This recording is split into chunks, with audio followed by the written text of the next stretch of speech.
Hi. Now there's a distinct possibility of a public inquiry into the brutal behaviour of the police at the Aldgate coking plant 40 years ago during the miners' strike.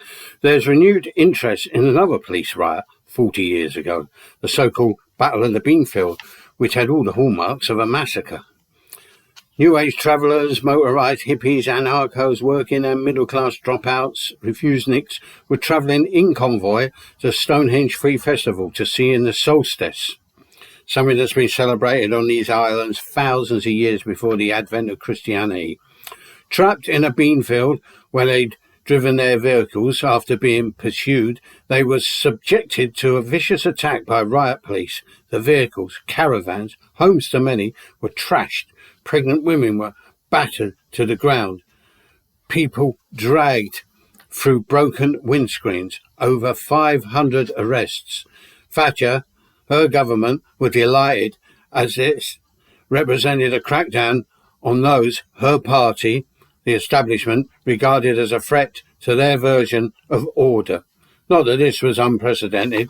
Exactly the same type of police riot occurred on August the 24th at the culmination of the Windsor Free Festival.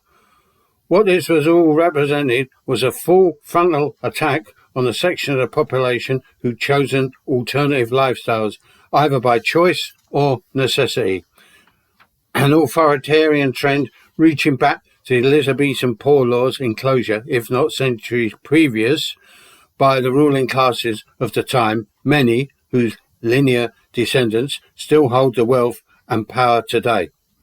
They outlaw, criminalise, prosecute, evict, exploit, attempt to control us to this very day. The cracks in the wall where we've eked out an existence of sorts, created countercultures, have steadily been sealed up, repressed, culminating in rendering the age-old practice of squatting illegal. With all the two-faced cant about multiculturalism to British values, state and government are combining to crush alternative lifestyles.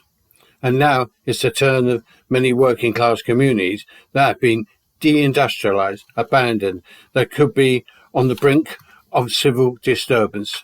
Expect then the usual demonisation by all factions of the establishment, including the liberal left. Bye.